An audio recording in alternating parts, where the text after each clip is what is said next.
বিষ্ণুবীর জামানায় অনেক যুদ্ধ হয়েছে, উহুদের যুদ্ধ হয়েছে, বদরের যুদ্ধ হয়েছে, খাইবারের যুদ্ধ হয়েছে, মুতার যুদ্ধ হয়েছে। তবে মুতার যুদ্ধের মর্মান্তিক ঘটনা ঘটেছে। কারণ এই জন্য যে প্রায় যুদ্ধে একজন সেনাপতি থাকে, একজন আমির থাকে, একজন নেতা থাকে, কিন্তু মুতার যুদ্ধে আপনার তিনটি সেনাপতি ছিল, তিনখানা সেনাপতি। কি তিনটি সেনাপতি? বিশ্বনবী সাল্লাল্লাহু আলাইহি ওয়াসাল্লাম সাহাবীদেরকে সম্বোধন করে বলছেন, ও আমার সাহাবীরা, তোমরা শোনো শোনো শোনো, তোমরা যে যেখানে আছো বসে যাও। কোথায় বলছেন? মদিনার মসজিদে বলছেন, তোমরা যে যেখানে আছো তোমরা সবাই আপন আপন জায়গায় বসে যাও। সবাই বসে গেল। নবীজি বলছেন, পারস্য সম্রাটের বিপক্ষে একটি যুদ্ধের ঘোষণা করা হয়েছে। যুদ্ধের জন্য আজকে তিনজনকে আমি সেনাপতি নিযুক্ত করব। এই ঘটনা আপনার এর আগে অনেকবার শুনেছেন, আজকে একটু শুনুন। এই ঘটনাটা, এই যুদ্ধটা কেন হয়েছিল? কারণ যে সেই সময়তে রোমানদের সুপার পাওয়ার ছিল। বর্তমানে এখন আমাদের ইউরোপ, ইরানিদের সুপার পাওয়ার, তাদের সুপার পাওয়ার ছিল, তাদের বিপক্ষে যুদ্ধটা হয়েছিল। তা এই যুদ্ধে মুসলিমদের সংখ্যা ছিল আপনার 3000, আর পারস্য সম্রাট যা রোমান, তাদের সংখ্যা ছিল আপনার 1 লক্ষ। তাদের সংখ্যা ছিল 1 লক্ষ, আর আপনার কিনা মুসলিমের সংখ্যা 3000 ছিল। আর এই 3000 আর 1000 মোকাবিলা হবে। তাই মোকাবিলাতে একজন সেনাপতিতে অসম্ভব, তাই 3 জনকে সেনাপতি নিযুক্ত করেছিলেন। এবং এই যুদ্ধে নবীজি নিজে উপস্থিত ছিলেন না, হাজির ছিলেন না, নিজে হাজির ছিলেন না। তো যুদ্ধটি শুরু হওয়ার আগে তিনি সেনাপতি বানাচ্ছেন কাকে? দেখেন, নবীজি বলেন, মুতার প্রান্তরে লড়াই হবে, যুদ্ধ হবে। এর জন্য আমি প্রথম সেনাপতি বানালাম যায়েদ বিন হারেসা। তুমি কোথায় দাঁড়িয়ে যাও? যায়েদ বিন যায়েদ দাঁড়িয়ে গেল, রব্বাইকা রাসূলুল্লাহ, আমি উপস্থিত আছি। দ্বিতীয় নম্বরে জাফর বিন আবি তালেব, তুমি দাঁড়িয়ে যাও। জাফর বিন আবি তালেব দাঁড়িয়ে গেল, তিনি বলছেন রব্বাইকা রাসূলুল্লাহ, আমি উপস্থিত আছি। তৃতীয় নম্বরে আব্দুল্লাহ ইবনে রাওহা, তুমি দাঁড়িয়ে যাও, তিনিও দাঁড়িয়ে গেলেন। এই 3 জনকে সেনাপতির দায়িত্ব দিলেন। এর আগে বদরের যুদ্ধ হয়, বদরের যুদ্ধ, আপনার খায়বারের যুদ্ধ, একজন করে সেনাপতি ছিল। এই যুদ্ধে কেন 3টে সেনাপতি হলো? এই যুদ্ধে একটা বিশাল বড় যুদ্ধ, মর্মান্তিক ঘটনা। কেননা অপর পক্ষে রোমান সাম্রাজ্যের 1 লক্ষ ফৌজ আছে, 1 লক্ষ ফৌজ আছে, আর মুসলিম মাত্র 3000। এবার নবী বলছেন, 3 জনকে সম্বোধন করে বলছেন, তোমরা 3 জনে বাড়ি চলে যাও, নিজের পরিবারের কাছ থেকে বিদায় নিয়ে চলে এসো। এর জন্য বলা হলো বিদায় নিয়ে এসো। এই যুদ্ধে তোমরা 3 জনের ভিতরে তোমরা 3 জনই শহীদ হবে, শাহাদাত বরণ করবে, তোমরা আর পৃথিবীতে ফিরে আসবে না। 3 জনকে বলা হলো তোমরা আপনার বাড়ি চলে যাও। এবারে যায়েদ বিন হারেসা বলছেন, যায়েদ যিনি হচ্ছেন আপনার কিনা আল্লাহ রাসূলের পালিত পুত্র, আল্লাহ রাসূলের খিদমত দিচ্ছিলেন, তিনি বলছেন, যায়েদ বলছেন, রাসূলুল্লাহ, আমি আবার কোথায় যাব? আমি তো আপনার কাছে এখানে বড় হলাম, তা আপনি তো আমার আব্বা, আপনি বিয়েতে আমাকে দিয়ে দিন। আম্মা জান আয়েশা, তিনি শুধু আমাকে ক্ষমা করে দেন। তিনি আর গেলেন না। কিন্তু জাফর তিনি বাড়ি চলে গেলেন। জাফর বিন আবি তালেব নিজের বাড়ি চলে গেলেন। বাড়িতে চলে যাওয়ার পর তার বাড়িতে চলে যাওয়ার পর তার বিবিকে সালাম দেন, আসসালামু আলাইকুম। বিবি তখন কোরআন তেলাওয়াত করতেছিল। বিবিকে বলছে, বিবি একটু কোরআনটা বন্ধ করো। তারপরে বিবিকে বলছেন, ও আমার বিবি, ও আমার অন্তঃকরণে শোনো শোনো, আমি আজকে তোমার কাছে জনমের মতো দেখা করতে না বিদায় নেওয়ার জন্য এলাম।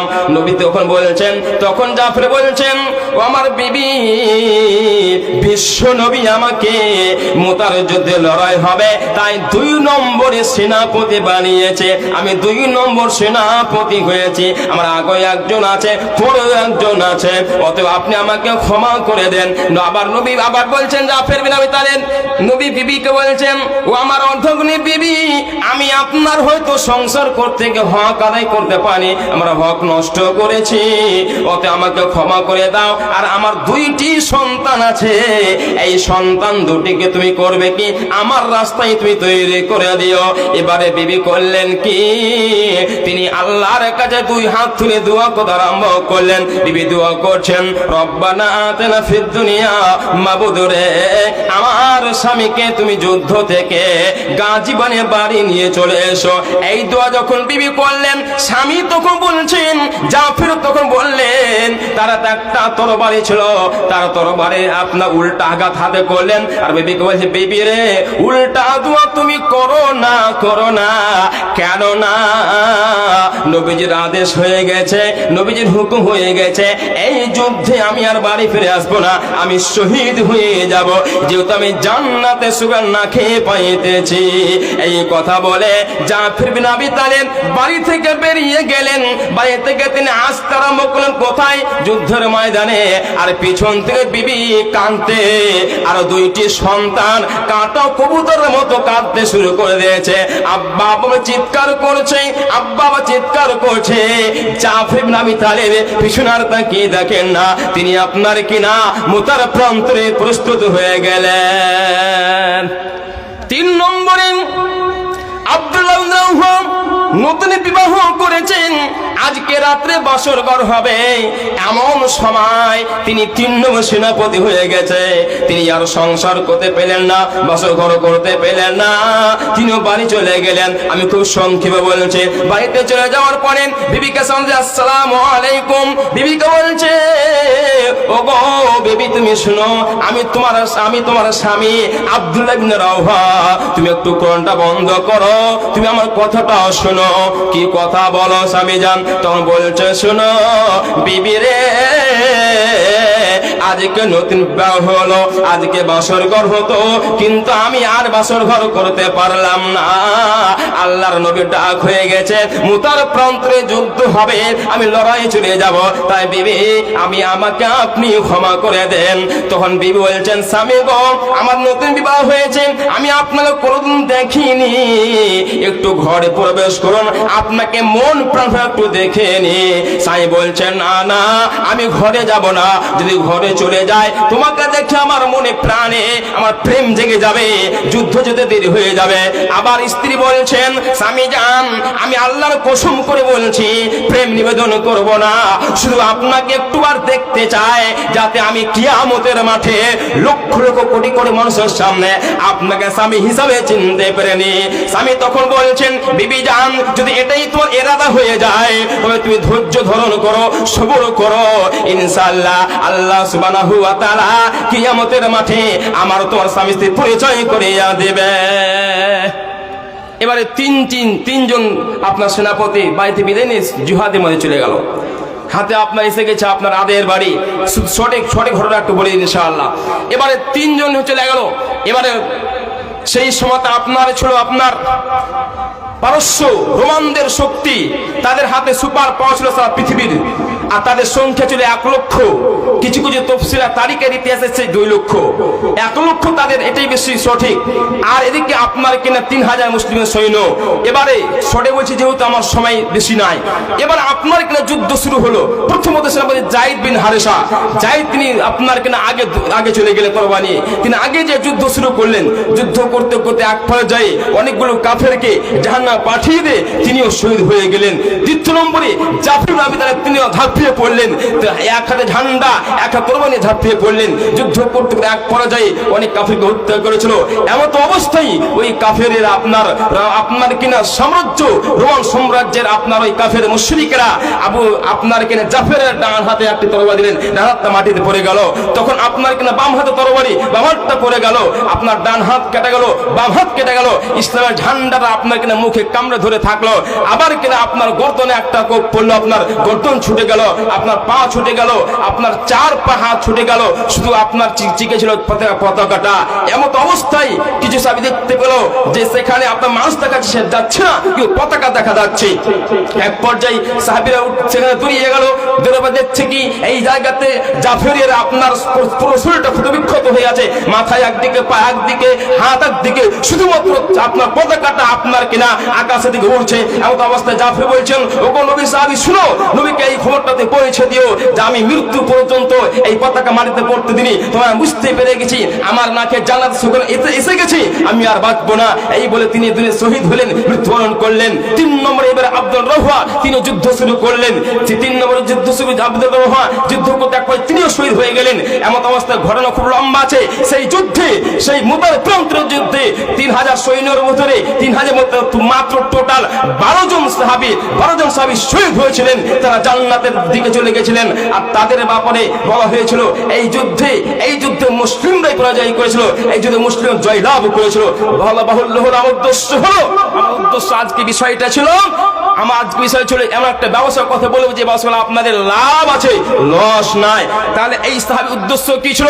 এই দিনকে টিকানোর জন্য, কোরআনকে টিকানোর জন্য, ইসলামের পতাকা উত্তোলন করার জন্য নিজের জান দিয়েছেন, শহীদ হয়ে গেছেন। যার জন্য আল্লাহ পাক কি বললেন, অত জাহিদুনা ফি সাবিলিল্লাহি বিআমওয়ালিকুম ওয়া আনফুসিকুম।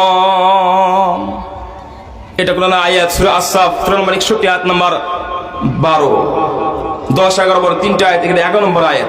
তাহলে এই আয়াতের তরজমাটা হচ্ছে আল্লাহ পাক বলছেন যে তোমরা ব্যবসা করবে কি তোমাদের ধন সম্পদ এবং মাল দিয়ে না, জান দিয়ে তোমরা জিহাদ করো। তা আমি একটা ছোট্ট ঘটনা বললাম, এটা আপনার জানের কথা বললাম। তাহলে জান লাগা জানিতে হবে, কখনো মাল, কখন সাহাবীরা মালও দিয়েছেন। তো মাল কিভাবে দিয়েছেন ইনশাআল্লাহ মালিক কথা ইনশাআল্লাহ পরে বলবো। তা আমি আপনাদের বলবো, সময় যেহেতু স্বল্প, বিষয়টা ইনশাআল্লাহ আটেই থাকবে। আমি যদি আপনার দানে দোয়া দিই, বিষয় আমার এটাই থাকবে, বিষয় এখন শেষ হয়নি। আরেকটি আয়াত বাকি আছে।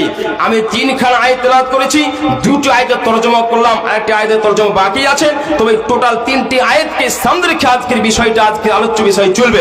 তো বলা বাহুল্য হলো, তাহলে আল্লাহ রাসূলের জামানায় এই সাহাবীরা ইসলামকে টিকানোর জন্য নিজের জান দিয়েছিলেন, নিজের জীবনকে বিলিয়ে দিয়ে শহীদ হয়েছে, যুদ্ধ হয়েছিলেন।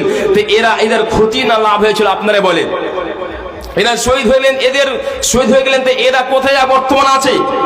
আপনারা ঘটনা এর আগে শুনেছেন, জাফরের ব্যাপারে শুনেছেন যে জান্নাতে তিনার হাত কাটা পড়েছিল, তাকে জান্নাতে ডানা দান করেছিল, জান্নাতে উড়ে বেড়াচ্ছিল। তিনারা এত শহীদ আছে। তো বলো উদ্দেশ্য ভাইজান, আমি আপনাদেরকে বলতে চাই, জাহিদের মতন এরকম এমন কোন ব্যক্তি আছেন প্রথম আপনি এই মসজিদকে কেন্দ্র করে আপনি এখানে বাকি আছে দান দিয়ে দিন, 5,000 টাকা দান করবেন। একটা আরেকটা ছোট্ট ঘটনা বলি আপনাদের। মাল এবং জানের কথা বলেছিলাম। আমি 3,500 টাকা কিছু বেনামি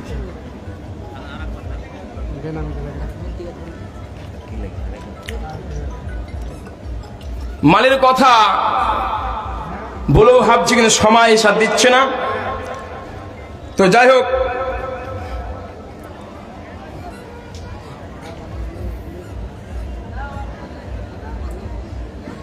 থামতে বললেন? হ্যাঁ,